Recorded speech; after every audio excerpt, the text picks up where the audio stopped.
તંત્ર ઇકોસિસ્ટમ નિવસન તંત્રને પ્રકૃતિના એક ક્રિયાત્મક એકમના સ્વરૂપમાં જોઈ શકાય છે કે જ્યાં સજીવો એકબીજા સાથે અને આસપાસના ભૌતિક પર્યાવરણ સાથે પણ પરસ્પર ક્રિયાઓ કરે છે.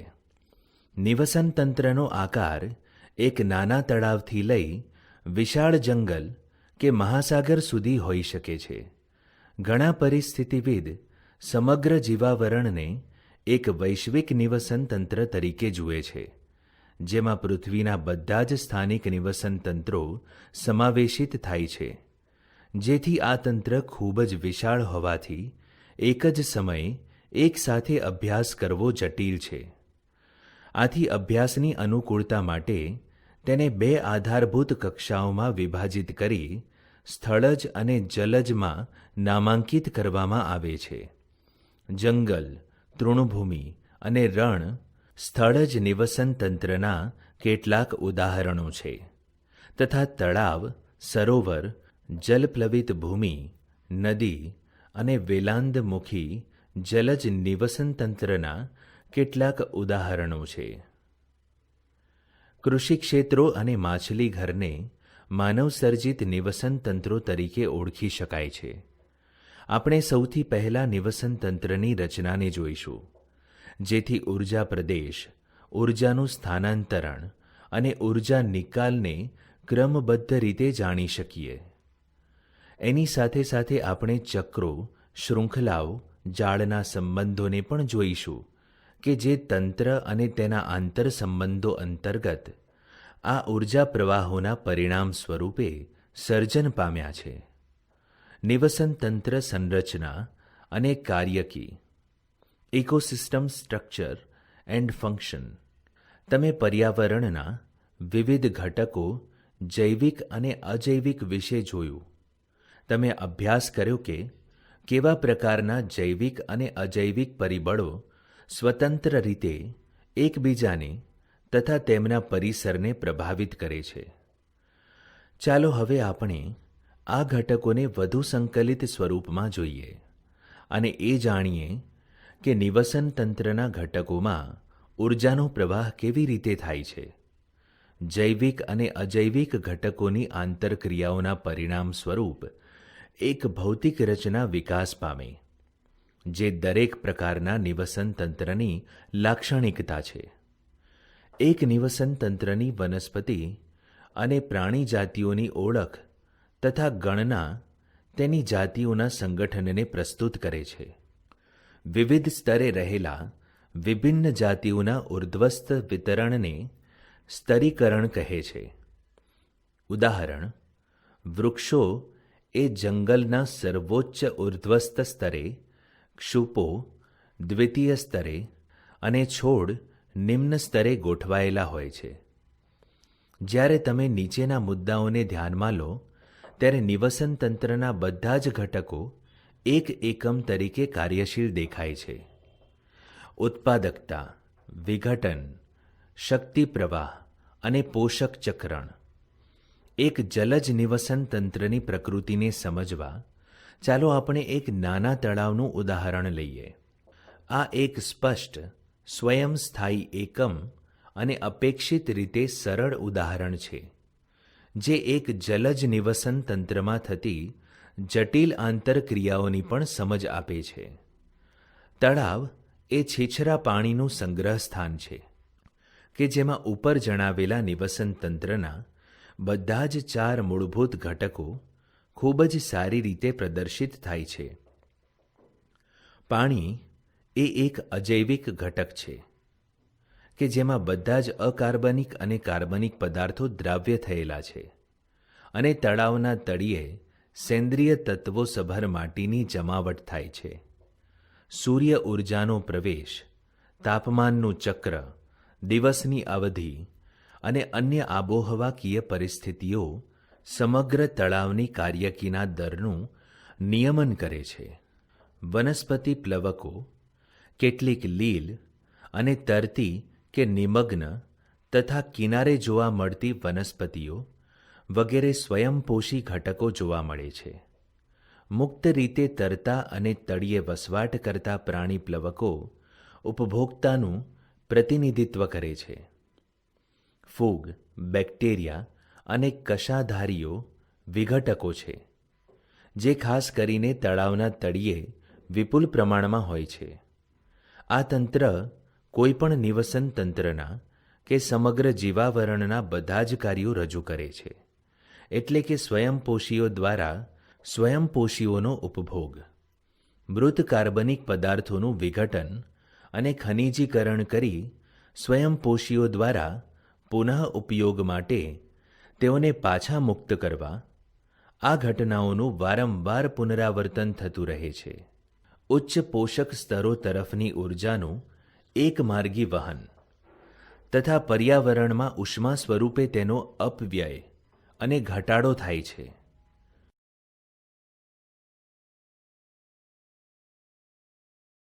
ઉત્પાદકતા, પ્રોડક્ટિવિટી. કોઈપણ નિવસન તંત્રની ક્રિયાશીલતા અને સ્થાયીપણા માટે સૂર્ય ઊર્જાનો સતત પ્રવેશ આધારભૂત જરૂરિયાત છે. પ્રકાશ સંશ્લેષણ દરમિયાન વનસ્પતિઓ દ્વારા ચોક્કસ સમયે પ્રતિ એકમ વિસ્તારમાં ઉત્પન્ન થતા જૈવભાર કે કાર્બનિક પદાર્થોની માત્રાને પ્રાથમિક ઉત્પાદકતા તરીકે વ્યાખ્યાયિત કરાય છે. તે વજન કે ઊર્જાના સ્વરૂપે વ્યક્ત કરાય છે. જૈવભાર ઉત્પાદનની માત્રાને ઉત્પાદકતા કહે છે. તેને વિવિધ નિવસન તંત્રોની ઉત્પાદકતાની તુલના કરવા GMની -2 YRની -1 કે કિલોકેલરી Mની -2 કૌંસ પૂરો YRની -1 ના સ્વરૂપે વ્યક્ત કરી શકાય છે. તેને કુલ પ્રાથમિક ઉત્પાદકતા અને વાસ્તવિક પ્રાથમિક ઉત્પાદકતામાં વિભાજિત કરી શકાય છે. પ્રકાશ સંશ્લેષણ દરમિયાન કાર્બનિક પદાર્થોના ઉત્પાદનનો દર એ એક નિવસન તંત્રની કુલ પ્રાથમિક ઉત્પાદકતા છે. વનસ્પતિઓ દ્વારા કુલ પ્રાથમિક ઉત્પાદકતાનો મોટા ભાગનો જથ્થો શ્વસનમાં ઉપયોગમાં લેવાય છે. કુલ પ્રાથમિક ઉત્પાદકતામાંથી શ્વસન દરમિયાન થતા ઘટાડાને બાદ કરીએ તો એ વાસ્તવિક પ્રાથમિક ઉત્પાદકતા છે. GPP -R = NPP. વાસ્તવિક પ્રાથમિક ઉત્પાદકતા એ વિષમપોષીઓ જેમ કે તૃણાહારીઓ અને વિઘટકોના વપરાશ માટે ઉપલબ્ધ જૈવભાર છે. દ્વિતીયક ઉત્પાદકતાને ઉપભોક્તાઓ દ્વારા નવા કાર્બનિક પદાર્થોના નિર્માણના દર તરીકે વ્યાખ્યાયિત કરાય છે. પ્રાથમિક ઉત્પાદકતા એ ચોક્કસ વિસ્તારમાં રહેલી વનસ્પતિ જાતિઓ પર આધારિત છે. વિવિધ પ્રકારના પર્યાવરણીય કારકો, પોષકોની ઉપલબ્ધિ અને વનસ્પતિઓની પ્રકાશ સંશ્લેષણ ક્ષમતા પર પણ આધાર રાખે છે. આથી તે વિવિધ પ્રકારના નિવસન તંત્રોમાં જુદી જુદી હોય છે. સમગ્ર જીવાવરણની વાર્ષિક વાસ્તવિક પ્રાથમિક ઉત્પાદકતા એ કાર્બનિક પદાર્થોના અંદાજિત 170 બિલિયન ટન આંકવામાં આવે છે, જે પૈકી પૃથ્વીની સપાટીનો લગભગ 70% ભાગ મહાસાગરો દ્વારા રોકાયેલો છે.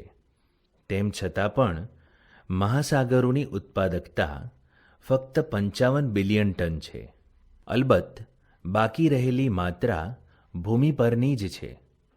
તમારા શિક્ષક સાથે મહાસાગરોની ઓછી ઉત્પાદકતા માટેના મુખ્ય કારણોની ચર્ચા કરો.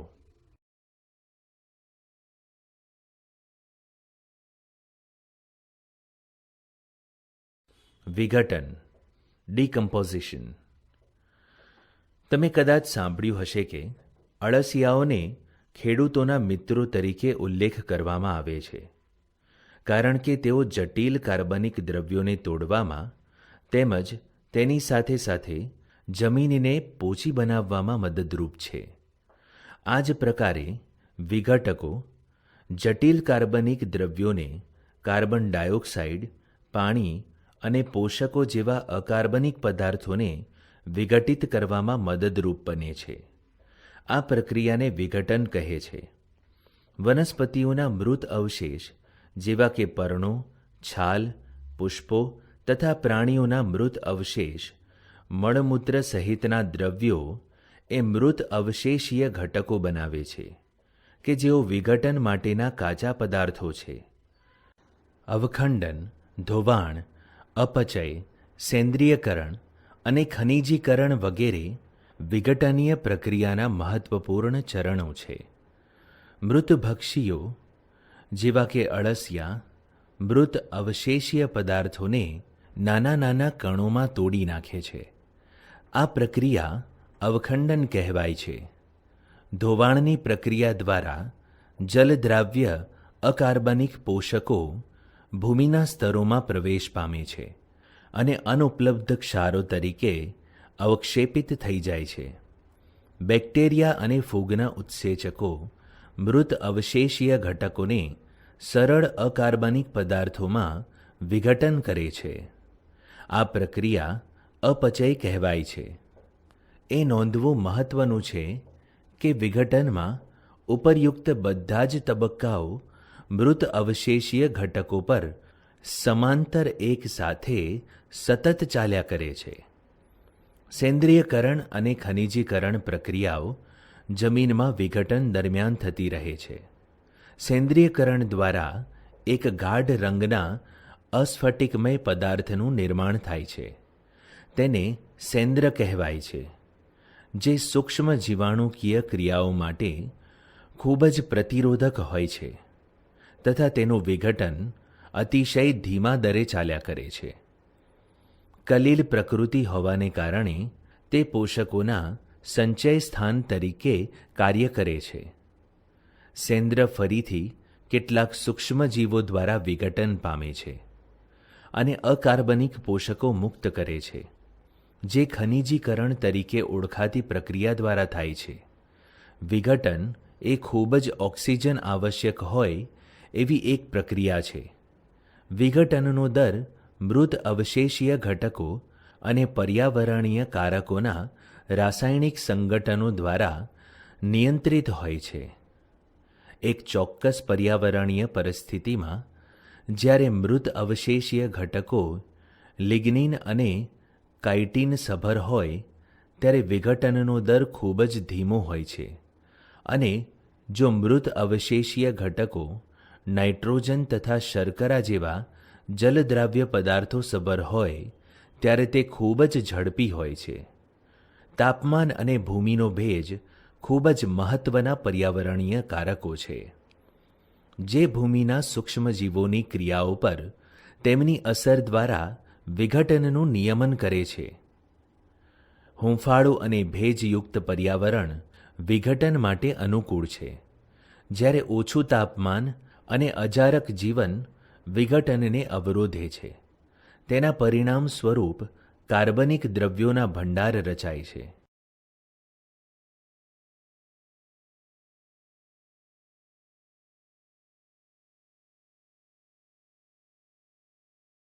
ઉર્જા પ્રવાહ, એનર્જી ફ્લો.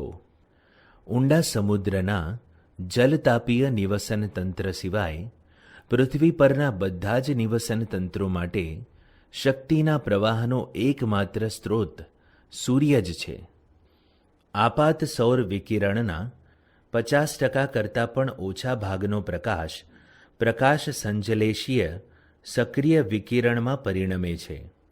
વનસ્પતિઓ અને પ્રકાશ સંશ્લેષી બેક્ટેરિયા સરળ અકાર્બનિક પદાર્થોમાંથી ખોરાક બનાવવામાં સૂર્યની વિકિરણ ઉર્જાનું સ્થાપન કરે છે. વનસ્પતિઓ માત્ર 2 થી 10% પ્રકાશ સંશ્લેષીય સક્રિય વિકિરણ ગ્રહણ કરે છે અને આ ઉર્જાની ઓછી માત્રા જ સમગ્ર સજીવ વિશ્વને ટકાવી રાખે છે. આથી તે જાણવું ખૂબ જ મહત્વનું છે કે વનસ્પતિઓ દ્વારા ગ્રહણ કરાયેલ સૌર ઉર્જા એક નિવસન તંત્રના વિવિધ સજીવો મારફતે કેવી રીતે પ્રવાહિત થાય છે. બધા જ સજીવો તેમના આહાર માટે પ્રત્યક્ષ કે પરોક્ષ રીતે ઉત્પાદકો પર આધાર રાખે છે, જેથી તમે જુઓ છો કે ઉર્જાનો પ્રવાહ સૂર્યમાંથી ઉત્પાદકો તરફ અને પછી ઉપભોક્તાઓ તરફ એક દિશીય હોય છે. શું આમાં ઉષ્માગતિકીનો પ્રથમ નિયમ સિદ્ધ થાય છે? ઉપરાંત નિવસન તંત્ર એ ઉષ્માગતિકીના બીજા નિયમની મુક્ત નથી. જરૂરી અણુઓના સંશ્લેષણ માટે તેઓને સતત ઊર્જા મળવી આવશ્યક હોય છે, જેને લીધે વધતા જતા અવ્યવસ્થાપન સામે સંકલિત કાર્ય પદ્ધતિ દ્વારા સંઘર્ષ કરી શકે. નિવસન તંત્રમાં લીલી વનસ્પતિઓને ઉત્પાદકો કહેવામાં આવે છે. સ્થલજ નિવસન તંત્રમાં શાકીય તેમજ કાષ્ઠીય વનસ્પતિઓ મુખ્ય ઉત્પાદકો છે. એ જ પ્રકારે જલજ નિવસન તંત્રમાં વનસ્પતિ પ્લવકો, લીલ અને જલીય વનસ્પતિઓની વિવિધ જાતિઓ ઉત્પાદકો છે. તમે આહાર શૃંખલાઓ તથા આહાર જાળ વિશે વાંચ્યું છે કે તેઓ પ્રકૃતિમાં અસ્તિત્વ ધરાવે છે. વનસ્પતિઓથી પ્રારંભ થતી આહાર શૃંખલાઓ તથા આહાર જાળ એવી રીતે બનેલી હોય છે કે પ્રત્યેક પ્રાણી આહાર માટે કોઈ વનસ્પતિ પર કે અન્ય પ્રાણી પર આધાર રાખે છે અને બદલામાં તે કોઈ બીજા માટેનો આહાર બને છે. આ પરસ્પર આંતરનિર્ભરતાના કારણે શૃંખલા કે જાળની રચના થાય છે. કોઈ પણ સજીવ દ્વારા ગ્રહણ કરવામાં આવેલી ઊર્જા તેનામાં હંમેશ માટે સંચિત રહેતી નથી. ઉત્પાદકો દ્વારા ગ્રહણ કરવામાં આવેલી ઊર્જા ઉપભોક્તાઓમાંથી પસાર થાય છે અથવા તો તે સજીવો મૃત્યુ પામે છે. એક સજીવના મૃત્યુથી મૃત અવશેષીય ઘટકોની આહાર શૃંખલા તથા આહાર જાળની શરૂઆત થાય છે. બધા પ્રાણીઓ તેમના આહારની જરૂરિયાત માટે વનસ્પતિઓ પર આધાર રાખે છે. આથી તેઓને ઉપભોક્તાઓ કહેવાય છે કે વિષમપોષીય પણ કહેવાય છે. જો તેઓ આહાર માટે ઉત્પાદકો કે વનસ્પતિઓ પર નિર્ભર હોય ત્યારે તેઓને પ્રાથમિક ઉપભોક્તાઓ કહેવાય છે. અને જો પ્રાણીઓ કે જેઓ વનસ્પતિઓ કે તેમના ઉત્પાદનને ખાય છે તેઓને બીજા પ્રાણીઓ ખાય છે, તેમને દ્વિતીયક ઉપભોક્તાઓ કહેવાય છે. આ પ્રકારે તૃતીયક ઉપભોક્તાઓ પણ હોઈ શકે છે. નિસંદેહ પ્રાથમિક ઉપભોક્તાઓ તૃણાહારી હોઈ શકે. સ્થળજ નિવસન તંત્રમાં કીટકો, પક્ષીઓ તથા સસ્તનો અને જલજ નિવસન તંત્રમાં મૃદુકાય પ્રાણીઓ, કેટલાક સામાન્ય તૃણાહારીઓ હોય છે. ઉપભોક્તાઓ કે જેઓ આ તૃણાહારીઓનો આહાર કરે છે તેઓ માંસાહારીઓ હોય છે. તેમને પ્રાથમિક માંસાહારીઓ કહેવું ખૂબ જ યોગ્ય છે. એ પ્રાણીઓ જે આહાર માટે પ્રાથમિક માંસાહારીઓ પર આધાર રાખે છે તેમને દ્વિતીયક માંસાહારીઓ સ્વરૂપે નિર્દેશિત કરાય છે. એક સરળ ચરીય આહાર શૃંખલા અહીં નીચે બતાવવામાં આવી છે. મૃત અવશેષીય આહાર શૃંખલા મૃત કાર્બનિક દ્રવ્યોથી શરૂ થાય છે.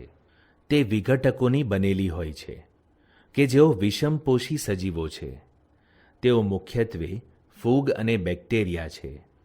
તેઓ મૃત કાર્બનિક દ્રવ્યો કે મૃત અવશેષીય ઘટકોના વિઘટન દ્વારા જરૂરી ઊર્જા કે પોષણ મેળવે છે.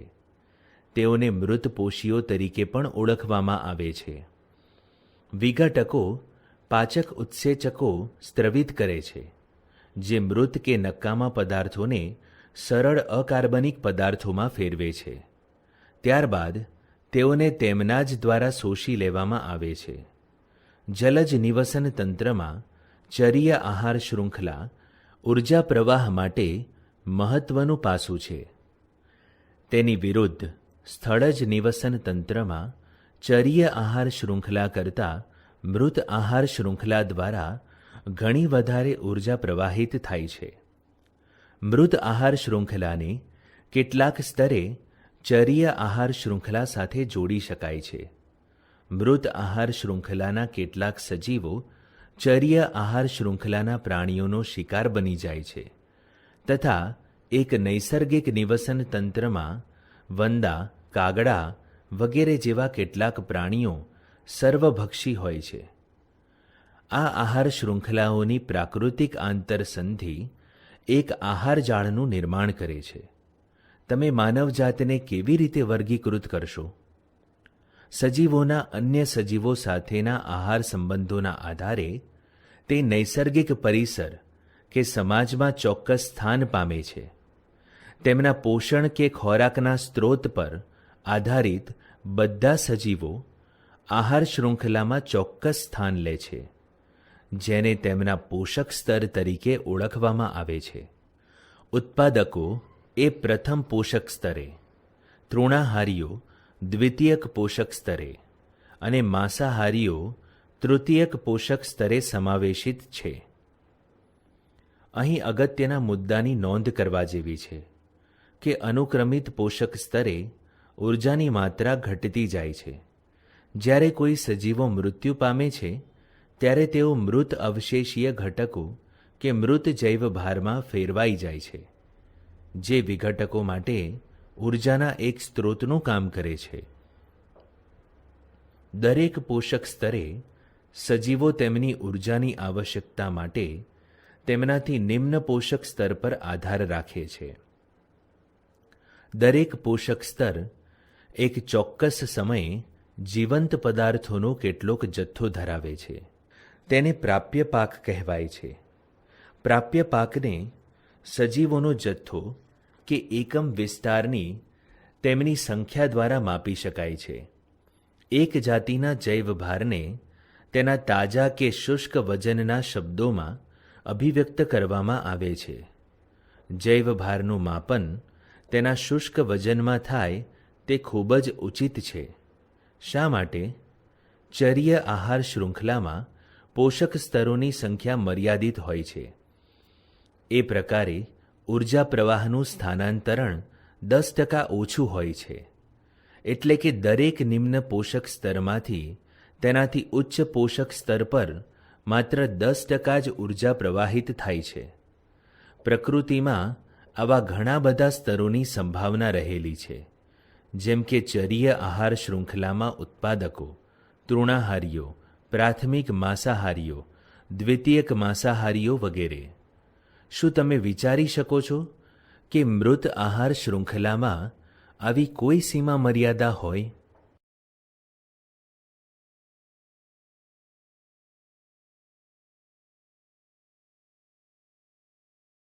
પરિસ્થિતિકીય પિરામિડો, ઇકોલોજીકલ પિરામિડ્સ. તમે પિરામિડના આકારથી ચોક્કસ પરિચિત હશો. પિરામિડનો પાયો પહોળો હોય છે અને તે ટોચ તરફ સાંકડો થતો જાય છે. વિભિન્ન પોષક સ્તરોએ ભલે તમે સજીવોનો આહાર કે ઊર્જા સાથે સંબંધ વ્યક્ત કરો તો પણ તમને પિરામિડનો આકાર સરખો જ મળશે. આથી આ સંબંધને સંખ્યા, જૈવભાર કે ઊર્જાના શબ્દોમાં વ્યક્ત કરી શકાય છે. ઉત્પાદકો કે પ્રથમ પોષક સ્તર દરેક પિરામિડના પાયાનું પ્રતિનિધિત્વ કરે છે, જ્યારે તૃતીયક કે ઉચ્ચ સ્તરના ઉપભોગીઓ તેની ટોચનું પ્રતિનિધિત્વ કરે છે. 3 પ્રકારના પરિસ્થિતિકીય પિરામિડો કે જેમનો સામાન્ય રીતે અભ્યાસ કરવામાં આવે છે. એ. સંખ્યાના પિરામિડ, બી. જૈવભારના પિરામિડ અને સી. ઊર્જાના પિરામિડ. વિસ્તૃત જાણકારી માટે આકૃતિ જુઓ.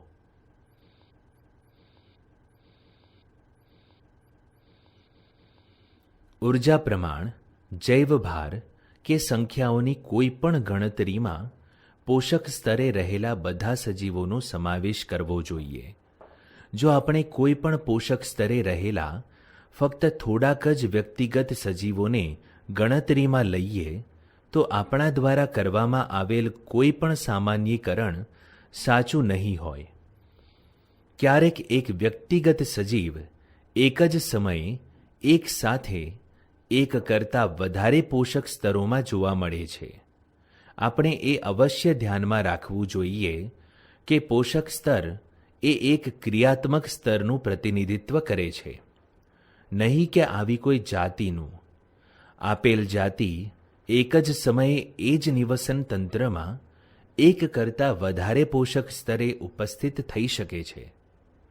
ઉદાહરણ તરીકે, એક ચકલી જ્યારે બીજ, ફળ તથા વટાણા ખાય છે ત્યારે તે પ્રાથમિક ઉપભોક્તા છે, પરંતુ જ્યારે તે કીટકો અને કૃમિઓ ખાય છે ત્યારે તે દ્વિતીયક ઉપભોક્તા હોય છે. શું તમે એ વિવરણ આપી શકો છો કે એક આહાર શૃંખલામાં મનુષ્ય કેટલા પોષક સ્તરોએ ક્રિયાશીલ હોઈ શકે? મોટાભાગના નિવસન તંત્રોમાં સંખ્યાના, જૈવભારના અને ઊર્જાના બધા પરામીડો સીધા હોય છે, એટલે કે ઉત્પાદકો સંખ્યામાં અને જૈવભારમાં તૃણાહારીઓ કરતાં વધારે હોય છે. આ પ્રકારે નિમ્ન પોષક સ્તરે ઊર્જાની માત્રા હંમેશા ઉચ્ચ પોષક સ્તરો કરતાં વધુ હોય છે. આ સામાન્યીકરણમાં કેટલાક અપવાદો છે. જો તમે એક મોટા વૃક્ષ પર આહાર માટે આધાર રાખતા કીટકોની સંખ્યાની ગણતરી કરો તો તમને કેવા પ્રકારનો પિરામિડ મળશે? હવે એમાં એ નાના કીટકો પર નિર્ભર રહેતા નાના પક્ષીઓની સંખ્યા ઉમેરો અને તેની ગણતરી કરો. એની સાથે કીટભક્ષી નાના પક્ષીઓ પર નિર્ભર રહેતા મોટા પક્ષીઓની ગણતરી કરો. હવે તમને પ્રાપ્ત થતી સંખ્યાનો આકાર દોરો. સમુદ્રમાં જૈવભારના પિરામિડ પણ સામાન્યપણે અધોવર્તી હોય છે, કારણ કે માછલીઓનો જૈવભાર વનસ્પતિ પ્લવકોના કરતાં ખૂબ જ વધારે હોય છે. શું આ એક વિરોધાભાસ નથી? તમે તેને કેવી રીતે સમજાવશો? ઊર્જાના પિરામિડ હંમેશા ઉર્ધ્વવર્તી જ હોય છે. ક્યારેક ઉલટા શક્ય નથી, કારણ કે જ્યારે એક ચોક્કસ પોષક સ્તરેથી બીજા પોષક સ્તરે ઊર્જા પ્રવાહિત થાય છે ત્યારે દરેક તબક્કે કેટલીક ઊર્જા ઉષ્મા સ્વરૂપે હંમેશા ગુમાવાય છે. ઊર્જા પિરામિડમાં દરેક સ્તંભ આપેલ સમયમાં કે વાર્ષિક પ્રતિ એકમ વિસ્તારમાં દરેક પોષક સ્તરે હાજર રહેલી ઊર્જાની માત્રાનું સૂચન છે. આથી પરિસ્થિતિકીય પિરામિડોની કેટલીક સીમા મર્યાદાઓ છે. જેમ કે પિરામિડમાં એવી પણ જાતિઓનો સમાવેશ થાય છે કે જેઓ બે કે બે કરતાં વધારે પોષક સ્તરો સાથે સંબંધિત હોય. તેને ગણતરીમાં લેવાતી નથી. તેનાથી એક સરળ આહાર શૃંખલા રચાય છે, જેનું પ્રકૃતિમાં કદી પણ અસ્તિત્વ નથી હોતું. તેમાં આહાર જાળનો સમાવેશ થતો નથી. એથી પણ વધારે મૃતોપજીવીઓ નિવસન તંત્રમાં મહત્વની ભૂમિકા ભજવે છે. છતાં પણ પરિસ્થિતિકીય પિરામિડોમાં તેમને કોઈ સ્થાન આપવામાં આવેલ નથી.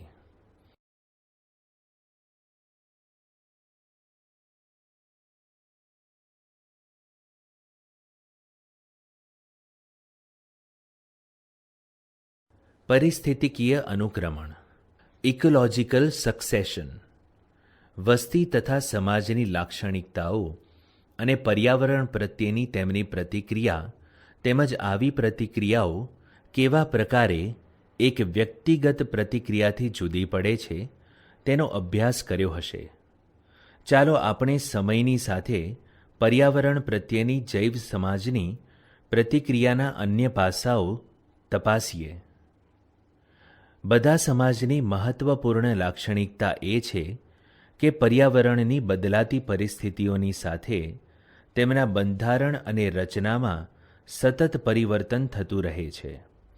આ પરિવર્તન શ્રેણીબદ્ધ અને ક્રમબદ્ધ તથા ભૌતિક પર્યાવરણમાં થતા ફેરફારને સમાંતર છે. આથી આ પ્રકારનો ફેરફાર છેવટે એક એવા સમાજનું નિર્માણ કરે છે જે પર્યાવરણ સાથેના સંતુલનની નજીક હોય છે. તેને ચરમ સમાજ કહેવામાં આવે છે.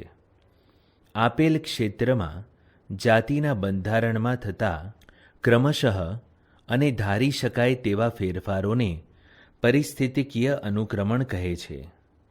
અનુક્રમણ દરમિયાન કેટલીક જાતિઓ જે તે વિસ્તારમાં વસાહતો સર્જે છે અને તેમની વસ્તી ઘણી સંખ્યામાં વધવા પામે છે, જ્યારે ત્યાં બીજી જાતિઓની વસ્તી ઘટતી જાય છે અને અદૃશ્ય થઈ જાય છે.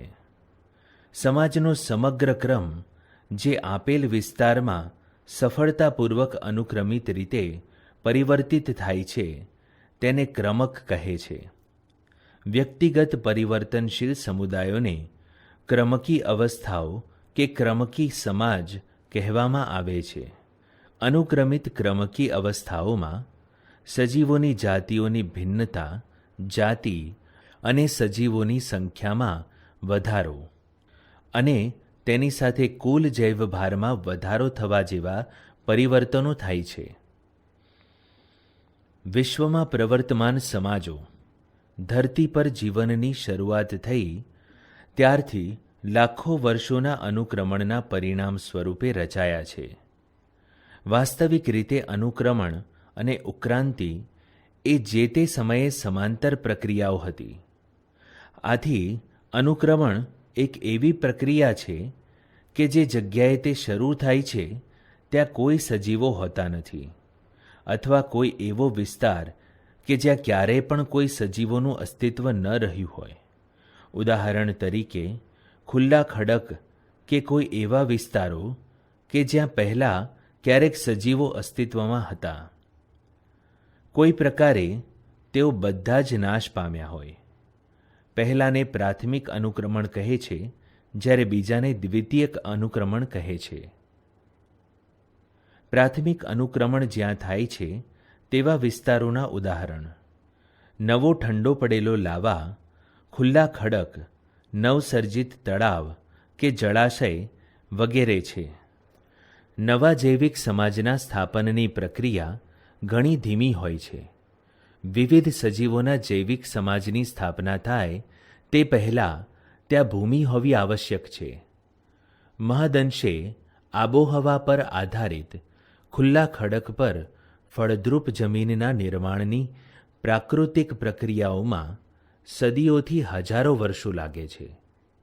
દ્વિતીયક અનુક્રમણ એવા વિસ્તારોમાં શરૂ થાય છે કે જ્યાં પ્રાકૃતિક જૈવિકો સમાજો નાશ પામ્યા હોય, જેમ કે પૂર્ણપણે ત્યજાયેલી ખેતીલાયક જમીન, સળગી ગયેલા કે કાપી નાખેલા જંગલો પરથી પ્રભાવિત જમીન વગેરે છે, જેથી કરીને કેટલીક માટી કે અવસાદન તેમાં હાજર હોય છે.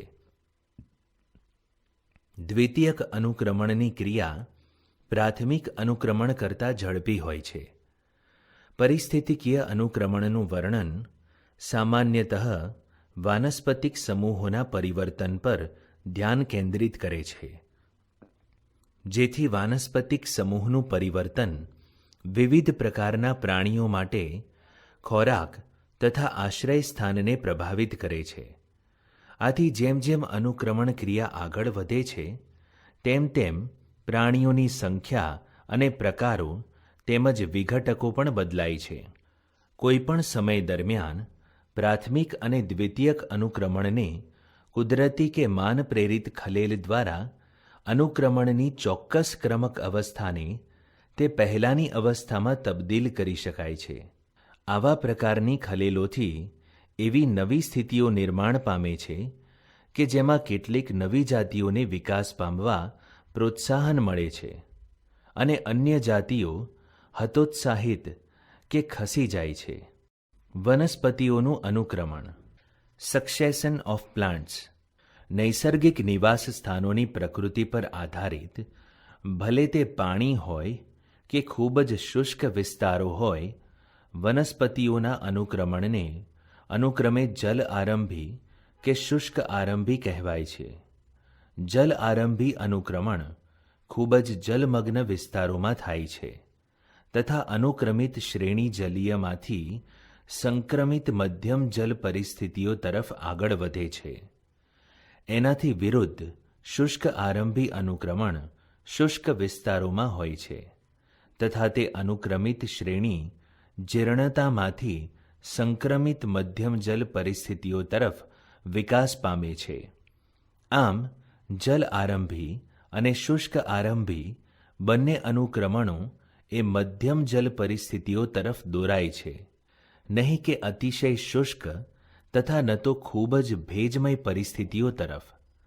જાતિ જે ખુલ્લા વિસ્તાર પર અનુક્રમિત થાય છે તેને સ્થાપક જાતિ, પાયાની જાતિ કહેવામાં આવે છે. સામાન્ય રીતે લાઇકેન ખડકો પર સૌપ્રથમ પ્રાથમિક અનુક્રમણ કરે છે કે જે ખડકને પીગાળવા માટે એસિડનો સ્ત્રાવ કરવા સક્ષમ હોય છે અને અપક્ષયન તથા ભૂમિ નિર્માણમાં સહાયક બને છે. ત્યાર પછી તે દ્વિઅંગીઓ જેવી ખૂબ જ નાની વનસ્પતિઓ માટેના વિકાસનો માર્ગ બનાવે છે કે જેઓ ભૂમિની ઓછી માત્રામાં પણ પોતાની પકડ જકડી રાખવા સક્ષમ છે. સમયની સાથે મોટી વનસ્પતિઓ દ્વારા સફળતાપૂર્વક તેમનું સ્થાન લેવાય છે અને પછી કેટલીક વધુ અવસ્થાઓ બાદ અંતે એક સ્થાયી ચરમાવસ્થા વન સમાજ નિર્માણ પામે છે. જ્યાં સુધી પર્યાવરણ બદલાતું નથી ત્યાં સુધી તે ચરમાવસ્થા સમાજ લાંબા સમય માટે સ્થાયી રહે છે. સમયની સાથે શુષ્કોદભિદ વસવાટ મધ્યોદભિદ વસવાટમાં ફેરવાઈ જાય છે.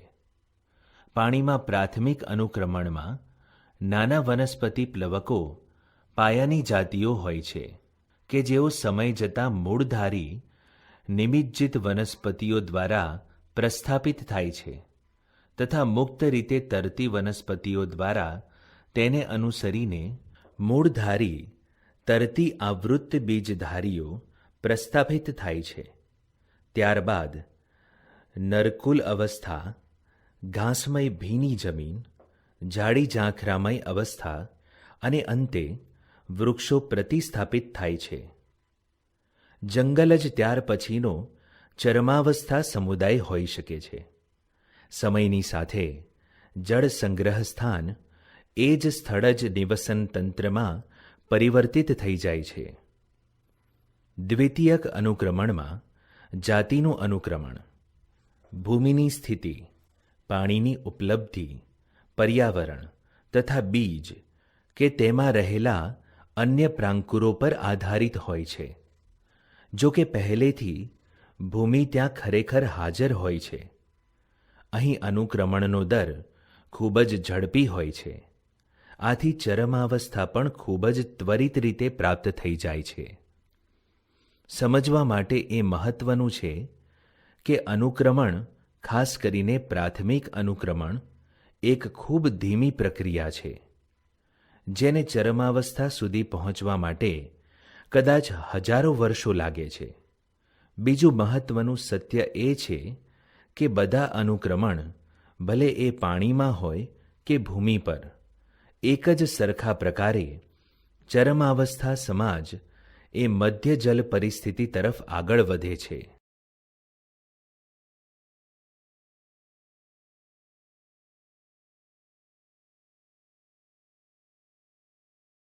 પોષક ચક્રણ સજીવોને વૃદ્ધિ, પ્રજનન તથા વિવિધ દૈહિક ક્રિયાઓનું નિયમન કરવા માટે સતત પોષકોના પુરવઠાની આવશ્યકતા હોય છે.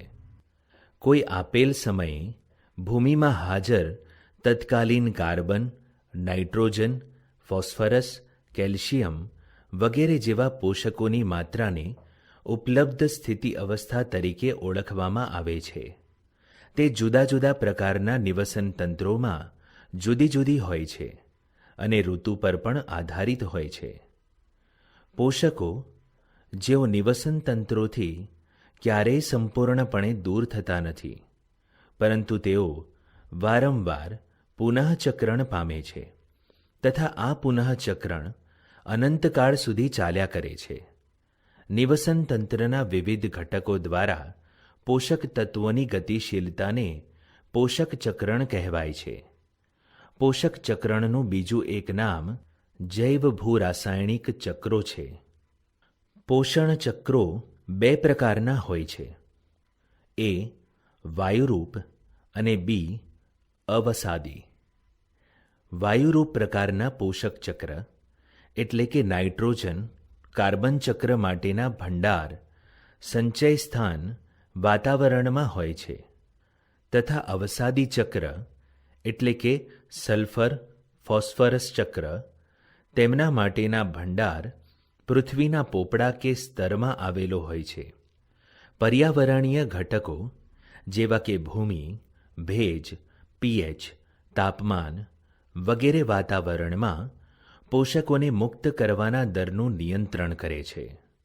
સંચય સ્થાનોની ક્રિયાશીલતા ઉણપ પૂરી કરવા માટે હોય છે કે જે પોષકોના અંદર પ્રવેશ અને બહાર નિકાલના દરની અસંતુલિતતાને કારણે થતી હોય છે. નાઇટ્રોજન ચક્રનો વિસ્તૃત અભ્યાસ કર્યો છે. અહીં આપણે કાર્બન અને ફોસ્ફરસ જેવા ચક્રોની ચર્ચા કરીએ. નિવસન તંત્ર, કાર્બન ચક્ર, ઇકોસિસ્ટમ, કાર્બન સાયકલ. જ્યારે તમે સજીવોની સંરચનાનો અભ્યાસ કરશો તો જાણવા મળશે કે સજીવોના શુષ્ક વજનનો 49% ભાગ કાર્બનથી બનેલો હોય છે. પાણી પછી તે બીજા ક્રમે આવે છે. જો આપણે વૈશ્વિક કાર્બનની કુલ માત્રા તરફ ધ્યાન આપીએ ત્યારે આપણે જાણીએ કે 71% કાર્બન તો મહાસાગરોમાં દ્રાવ્ય સ્વરૂપમાં આવેલો છે. આ મહાસાગરોનો કાર્બન ભંડાર વાતાવરણમાં કાર્બન ડાયોક્સાઇડની માત્રાનું નિયમન કરે છે. શું તમે જાણો છો કે કુલ વૈશ્વિક કાર્બનનો આશરે માત્ર 1% ભાગ જ વાતાવરણમાં સમાવેશિત છે? અશ્મિ બળતણ પણ કાર્બનના એક સંચય સ્થાનનું પ્રતિનિધિત્વ કરે છે. વાતાવરણ અને મહાસાગર દ્વારા જીવંત અને મૃત જીવો દ્વારા કાર્બનનું ચક્રીયકરણ થાય છે. એક અંદાજ પ્રમાણે પ્રકાશ સંશ્લેષણ દ્વારા 4×10⁻13 kg જેટલા કાર્બનનું જીવાવરણમાં વાર્ષિક સ્થાપન થાય છે. ઉત્પાદકો અને ઉપભોગીઓની શ્વસન ક્રિયાવિધિ દ્વારા વાતાવરણમાં કાર્બનની મહત્વપૂર્ણ માત્રા CO2 સ્વરૂપે પાછી ફરે છે. જમીન કે મહાસાગરના નકામા પદાર્થો અને મૃત કાર્બનિક દ્રવ્યોની તેમની વિઘટન પ્રક્રિયા દ્વારા CO2નો સેતુ જાળવી રાખવા વિઘટકો પણ વાસ્તવિક રીતે સહભાગી બને છે. સ્થાપન થયેલા કાર્બનની કેટલીક માત્રા અવસાદનમાં વ્યય પામે છે અને પરિવહનમાંથી બહાર નિકાલ પામે છે. લાકડા સળગાવવા, જંગલની આગ તથા કાર્બનિક દ્રવ્યોનું દહન, અશ્મિ બળતણ, જ્વાળામુખી ક્રિયાવિધિ વગેરે વાતાવરણમાં કાર્બન ડાયોક્સાઇડની મુક્તિ માટેના વધારાના સ્ત્રોતો છે. કાર્બન ચક્રમાં મનુષ્યની પ્રવૃત્તિઓનો ખૂબ જ મહત્વપૂર્ણ પ્રભાવ છે. ઝડપી વન વિનાશ તથા ઊર્જા તેમજ પરિવહન માટે અશ્મિ બળતણનું સતત દહન વગેરેથી વાતાવરણમાં કાર્બન ડાયોક્સાઇડ મુક્ત કરવાના દરમાં નોંધપાત્ર વધારો થયો છે. નિવસન તંત્ર ફોસ્ફરસ ચક્ર, ઇકોસિસ્ટમ ફોસ્ફરસ સાયકલ. જૈવિક પટલો, ન્યુક્લિક એસિડ અને કોષીય ઊર્જા સ્થાનાંતરણ તંત્રનો એક મુખ્ય ઘટક ફોસ્ફરસ છે. ઘણા પ્રાણીઓને તેમના કવચ, હાડકાં અને દાંત બનાવવા માટે પણ આ તત્વની મોટી માત્રામાં આવશ્યકતા હોય છે. ફોસ્ફરસના કુદરતી સંચય સ્થાનો એ પર્વતો છે કે જે ફોસ્ફેટના સ્વરૂપમાં ફોસ્ફરસને સંચિત કરે છે. જ્યારે પર્વતો અપક્ષયન પામે ત્યારે આ ફોસ્ફેટની નહિવત માત્રા ભૂમિય દ્રાવણમાં થાય છે અને વનસ્પતિઓના મૂળ વડે શોષી લેવામાં આવે છે. તૃણાહારી અને અન્ય પ્રાણીઓ આ તત્વ વનસ્પતિઓમાંથી મેળવે છે. નકામી નીપજો અને મૃત જીવોનું ફોસ્ફેટ દ્રાવ્યીકરણ બેક્ટેરિયા દ્વારા વિઘટન થતાં ફોસ્ફરસ મુક્ત કરવામાં આવે છે. કાર્બન ચક્રની જેમ શ્વસન દ્વારા વાતાવરણમાં ફોસ્ફરસ મુક્ત કરી શકાતો નથી. શું તમે કાર્બન ચક્ર અને ફોસ્ફરસ ચક્ર વચ્ચેનો તફાવત કરી શકો છો? અહીં કાર્બન ચક્ર અને ફોસ્ફરસ ચક્ર વચ્ચેના મહત્વના બે તફાવતો છે. પહેલો એ કે વરસાદ દ્વારા ફોસ્ફરસનો વાતાવરણમાં અંતઃપ્રવેશ કાર્બનના અંતઃપ્રવેશ કરતાં ખૂબ જ ઓછો હોય છે, અને બીજો સજીવો અને પર્યાવરણ વચ્ચે ફોસ્ફરસનો વાયુ વિનિમય એકદમ નહિવત હોય છે.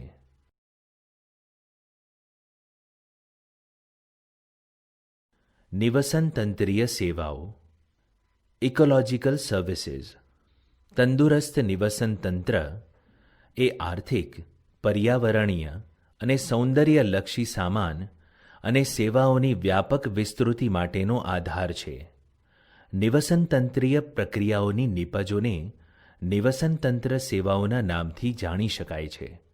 ઉદાહરણ તરીકે, તંદુરસ્ત જંગલ નિવસન તંત્રોની ભૂમિકા હવા અને પાણીને શુદ્ધ કરવા, દુષ્કાળ અને પૂર ઘટાડવા, પોષકોનું ચક્રીયકરણ, જમીનને ફળદ્રુપ બનાવવી, વન્યજીવન વસવાટ પૂરા પાડવા, જૈવ વિવિધતાને જાળવી રાખવી, વિવિધ પાકોના પરાગનયનમાં સહાયકતા કરવી, કાર્બન માટે સંચય સ્થાન પૂરું પાડવું અને સૌંદર્યલક્ષી, સાંસ્કૃતિક તથા આધ્યાત્મિક મૂલ્યો પણ પૂરા પાડવા વગેરે છે. તેમ છતાં જૈવ વિવિધતાની આ સેવાઓનું મૂલ્યાંકન કરવું મુશ્કેલ છે, પરંતુ તે માનવું ઉચિત છે કે જૈવ વિવિધતાની ઊંચી કિંમત અંકાવી જોઈએ. રોબર્ટ કોન્સ્ટાન્ઝા અને તેના સાથીદારોએ હાલમાં પ્રાકૃતિક જીવન સમર્થક સેવાઓની ઊંચી કિંમત આંકવા પ્રયત્ન કર્યો છે. સંશોધકોએ આ આધારભૂત નિવસન તંત્રકીય સેવાઓની એક વર્ષની અંદાજિત કિંમત લગભગ 33 ટ્રિલિયન અમેરિકન ડોલર મૂકી છે, કે જેને વ્યાપક રીતે અનુદાનિત ભાવથી લેવામાં આવે છે, કારણ કે તે મફતમાં મળે છે. આ મૂલ્ય એ વૈશ્વિક કુલ રાષ્ટ્રીય ઉત્પાદનની કિંમત